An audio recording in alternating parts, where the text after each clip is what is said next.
Imagine being me, okay, and your credit card payment is due today. The minimum payment that you can make is $165. There's only $100 in your personal checking account. You don't have a personal savings account right now. You have to go to your business bank account to withdraw money to make your minimum credit card payment, and you're 30 years old. And still believing that you're gonna be the person who creates generational wealth for you and your family.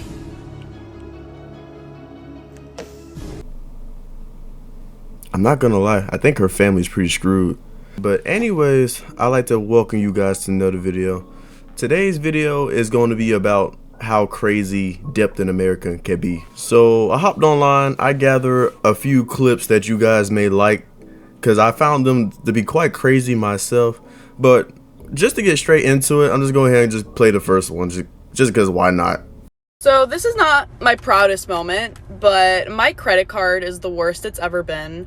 And I'm a college student. I have a credit card limit of $4,000, and I currently owe roughly $3,000 to my credit card. It's never gotten this bad, but I've just been carelessly spending my money, not paying attention to anything, not budgeting, and it's gotten to the point where I'm like, I need to get my shit together. Like, I took a look at my spending summary. In 1 month, in the span of 1 month, I spent $1,900 on my credit card. I don't even make that much in a month. I make like roughly $1,700 a month, something like that. And this is not even counting rent. Like, I pay rent with my checkings account, and then this is all from my credit card. Like, it's really bad. When I tell you, I should not even be spending half of this amount in the month with how much I make.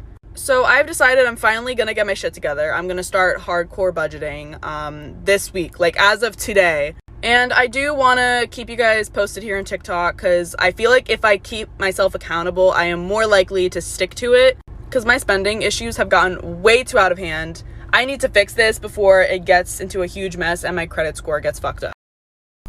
So as y'all can see, this woman is only 22. She literally only 2 years younger than me, and she's spending all this money. She only makes $1,700 a month and somehow ends up spending $1,900. I'm not too mad at this one though, because she did come to a realization that, hey, I'm spending too much money and I need to stop. Because if you think about it, how are you paying for your credit card bills? You're spending $200 more than what you make. But I'm glad she decided to lock in, and she was like, hey, I'm gonna pay it. So this one's not too bad. Straight on to the next clip. The next clip has to do with a woman that somehow accumulated over $100,000 worth of debt. I'm 22 years old and I have about $100,000 worth of debt to my name. About $52,000 is towards my car loan, while $24,000 is towards my credit cards, and about $8,000 is towards my student loan. Regarding my credit card debt, I chose debt settlement, so my balance used to be like $40,000 and they took away all interest charges, and now it's only like $24,000. So I am actively trying to avoid bankruptcy right now. I don't want to file for bankruptcy at 22 years old. I know a lot of people are advising me to do this, but I just don't think that's smart if I can actually pay it off. Debt settlement was the best option for me for several reasons. One being it's more private. It isn't on your record the way bankruptcy is. Debt settlement does negatively affect your credit score, but it is usually less severe, and the time span of it affecting your score is much shorter than bankruptcy. Debt settlement can also reduce the amount you owe, while with bankruptcy you might have to give up some of your assets like your car and like your jewelry. I think that if you have a larger debt balance than I do, then yeah, bankruptcy might be the right route for you, but in my case, I am able to afford my debt settlement payments. I also feel like with the debt settlement route, you are open to future business loans or future car loans, while with a bankruptcy on your report, you're very unlikely to be open to those things. So I got a lot of questions. So if you guys listen to the video, she says she somehow accumulated up to $24,000 worth of credit card debt, plus $8,000 worth of student loans. And that's not even it. She let that $24,000 literally gain interest charges, and it ended up being at a sum total of $40,000. At the age of 22, that is kind of crazy, I'm not gonna lie. On a good note, at least she didn't file for bankruptcy. Like, bankruptcy, it would just ruin her life, to be honest. Like, you'll lose all your luxury items. Like they have an obligation to literally take every luxury item. That's including all your fancy cars, your watches, jewelry. They will take everything. Plus, it stays on your credit as well, but for years. Big thing that no one knows about filing for bankruptcy, that it will literally ruin your chances of finding a job, because it's public. Anyone can see it. It's public information. It's on your record. So it can ruin your chances of finding a job if y'all didn't know that. This next clip is something that I personally relate to. If you ever been inside a hospital or had to call an ambulance before, you pretty much already know what I'm about to say.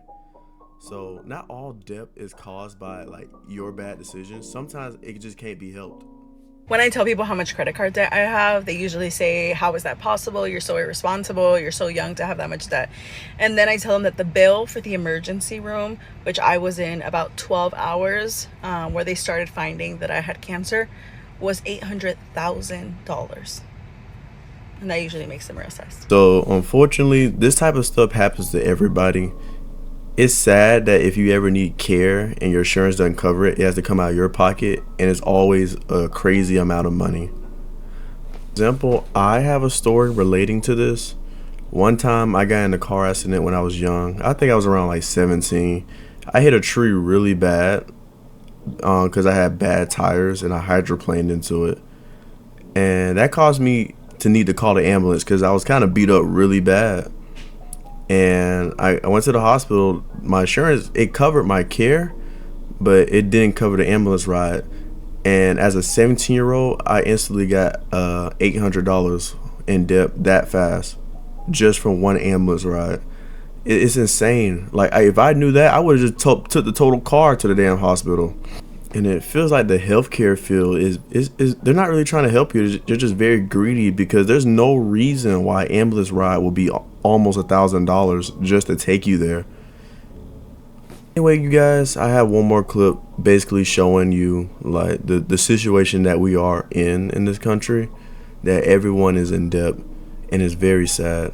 So I just read that 56 million Americans have carried a credit card balance for over 1 year. Now, I knew the situation was bad, but that number is downright awful. And I don't want to make fun of anybody. I simply want to point out the reality to you, that everyday Americans are struggling. And unfortunately, it doesn't look like things are going to get better anytime soon. Interest rates are still at a 17-year high, which has pushed credit card interest rates up to anywhere between 24 and 30%. With energy costs continuing to rise, food prices continuing to go higher, and wages continuing to soften, the ability for Americans to pay off their debt, to start chipping away at the principal on these credit cards, more than likely only going to continue to be hampered. Now, if you are not in debt, congratulations, I'm exceptionally proud of you. You've done something that most people just haven't been able to do. Please share your stories in the comments. Any tips you can give to people who are struggling with credit card debt. If you are in credit card debt, if you're one of these Americans who have been carrying a balance month over month, just making minimum payment, do whatever you can to make more than that minimum payment. I know it's exceptionally difficult, and I'm sure there are plenty of reasons why you've only been making the minimum payment. I get where you're coming from. I was in this boat 3-4 years ago. But if you can find a way to make any more money, anything, even 10, 20, 30 bucks somewhere on the side, or cut out any amount of expenses, any subscriptions you're not using, whatever you can do, start paying down more of that debt, I promise you it will be worth it. Because if you go to a debt calculator, you put in your credit card balance, for the average American is about $10,000, and you look at how long it's going to take you to pay it off with the interest, you are going to be shocked. And I don't want that for you at all. It's debt slavery, and it's fucking evil. Unfortunately, this is the reality for a lot of Americans. All of us are basically debt slaves. Like they just tell you to go to school and you get a job, and when you get out, you just start working, and then when you start working, you start getting debt because you won't want a car, and then you won't want a house, and then you're just gonna start building all these assets, which is basically gonna be paying off for the rest of your life. But this video, I liked it because it just tells you like the reality of it, and it tells you like, hey, you're just gonna have to pay it down, because it's really all on us to just take care of ourselves. But anyways, I'm going to wrap up this video here. It was nice talking to you guys about this, and I'm sorry I've been gone for a while. I have not been feeling too good, but I hope this video does well so I can keep being inspired to keep pushing. But like always, thank you guys for watching. Americans are digging themselves into a deep financial hole, approaching $1 trillion in credit card debt. The nation's record high credit card debt now stands at nearly $988 billion. That's around $5,700 per person.